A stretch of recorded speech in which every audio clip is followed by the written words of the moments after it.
Joining me in the studio today is Angelica Lisk Hann. She is known as Canada's top female black stunt performer.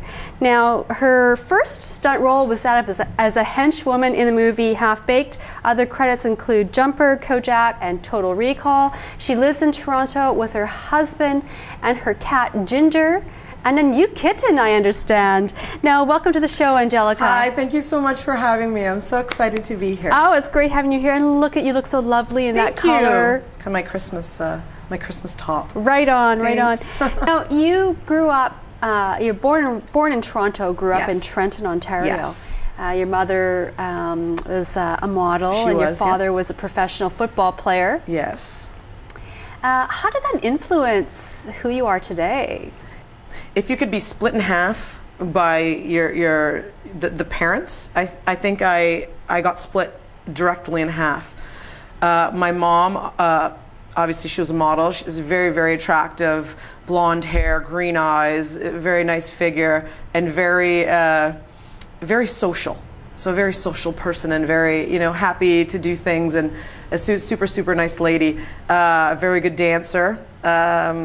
Just a great person. My father, obviously professional football player. Well, there I must have got my spunk, my athleticism, and luckily my skin tone, I would say, a little more. So in the winter months I still have my tan, which is nice.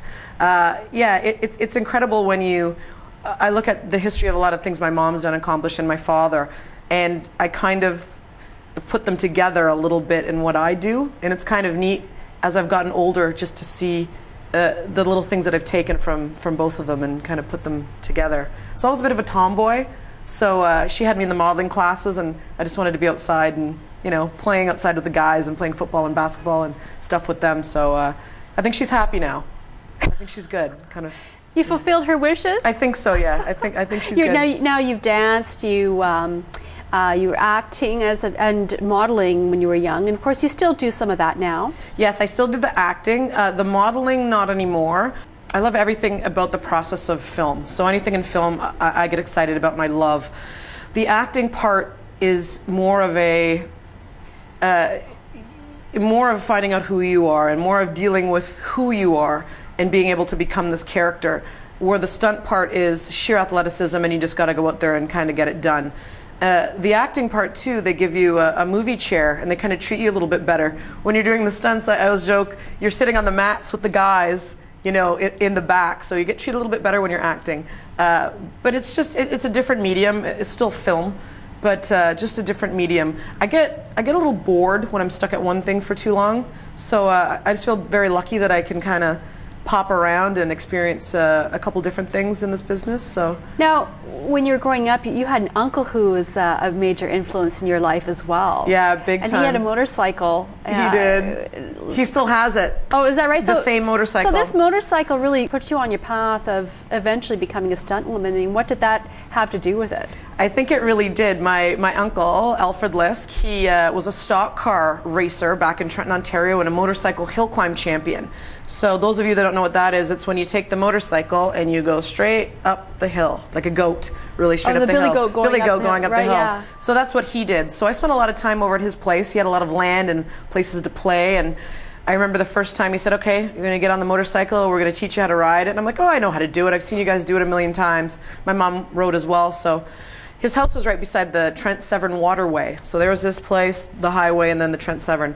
So there was a nice strip right beside it that I could go on. So here we go, we're gonna do it. Fire it up, I get on the motorcycle, give it some juice, there I go, I'm going, it's great, I understand, this is fantastic, everybody's cheering, I'm looking, and then all of a sudden, the road's ending. Oh no, I don't really think I remember how to stop. So there's a thick cable, about this thick around, and it runs all the way down, and then it cuts off the path that I'm on. So I'm going, I'm trying to stop, I don't remember. What do? I lay the bike down, I literally slid underneath the wire. My head just went underneath the wire, and I hear my mother across the street, oh my God, screaming her head off. He's yelling, the bike, and she's yelling, oh my God, for me. So there I am, slid it down, the back tire's still spinning, but I'm holding on. My uncle runs over, grabs it, turns it off. And then I remember just sitting down going, that was great. that was awesome, I want to do it again. And my mom said, no, you're done with the bike. So I would have to go behind her back to go do it. But I think that adrenaline rush and that feeling of, it's kind of not good. I almost was decapitated, but I wasn't, and I liked it, and it was very exciting for me.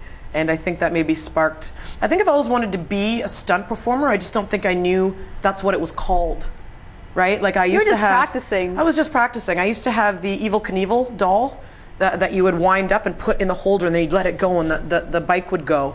I used to put matches on it and set them on fire. Make it go through hoops and over cats and things like that when I was quite young. Looking back, in retrospect, I think I was already planning to be a stunt woman. Although I didn't know what that was. I didn't know what it meant.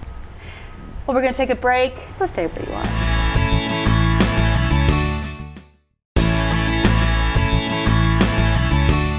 Now, at some point before you actually found your way into film, you were training to be an Olympian. I was. Right. Over the time that my training started, and meeting everyone in the bigger city, and it was all exciting to me. Coming from Trenton, Ontario, there weren't a lot of people that looked like me. There weren't a lot of people of color. There actually weren't really any. So, now I'm a teenager and I'm here, and it's like, wow, this is fantastic. Look at all these people that look like me. It was great. So I stuck with the sport, but unfortunately here in Canada, and I think it's slowly changing, but back then, you have to pay for all the training and do all your things. And then I realized I don't know if there's that big of a career in track here in Canada. So I'm like, okay, I'm out to find myself something else that I'm interested in. And I was walking down the street, and me and my friends were break dancing on the corner, and a lady walked up and she said, oh, you're a great dancer, you've got a good look, would you like to be in a commercial? Well, okay, we'll check it out. So I go down and I do this commercial, and I loved it and had a great time, and could use some of my athleticism with the dancing and a little bit of the acting, the modeling that I'd learned from my mom. And then I got the check.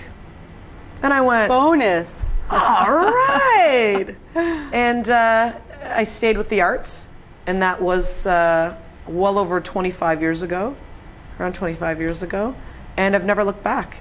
And I just feel so lucky to be able to do what I do, and I just love, because such a great group of colleagues and friends and peers and people in our union, and it's just such a good community of smart, interesting, and just people at the top of their game. I'm just happy to be a part, of that whole movement here, really. Now, your first role as a stunt woman was as a henchwoman in the movie Half Baked. Yeah. I mean, how did that come to be, and what was that experience like for you? That experience was pretty cool. I ended up, after the commercial, booking a couple more, and then I got a proper agent. So now send out your picture and your resume and see who wanted to see you for a part. So I got cast to play a henchwoman in Half Baked, and Dave Chappelle was the star. I got to hang out with him.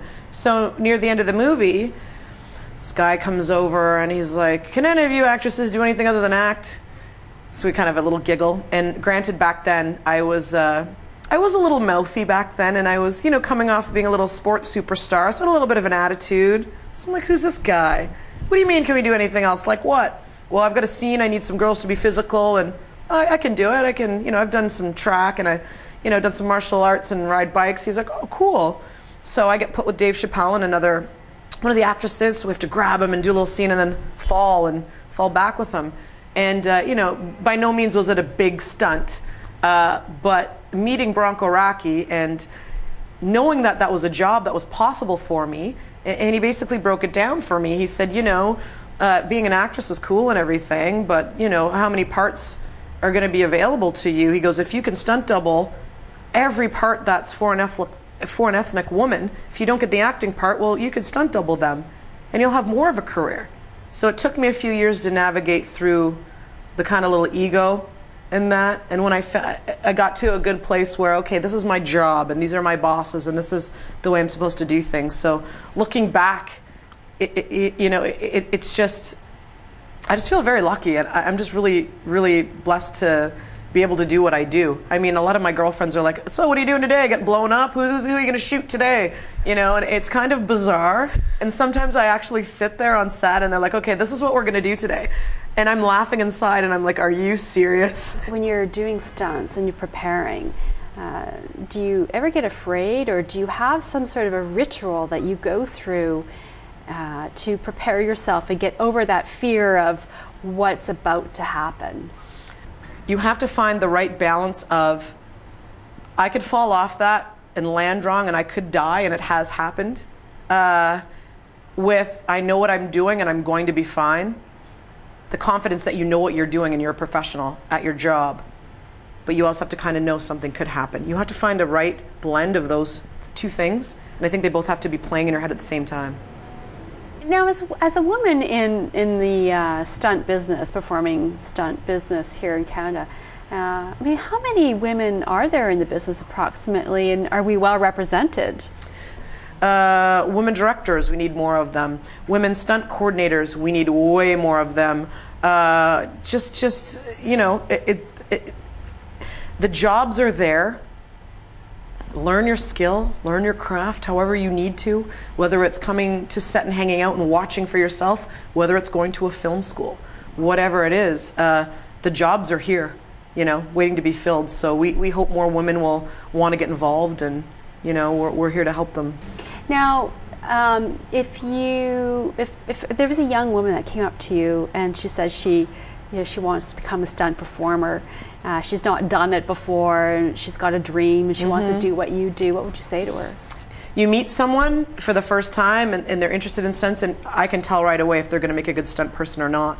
It's their attitude, it's their demeanor, it's the way they want to do it. What do I need to do? Where do I need to train? What do I need to learn? You can tell.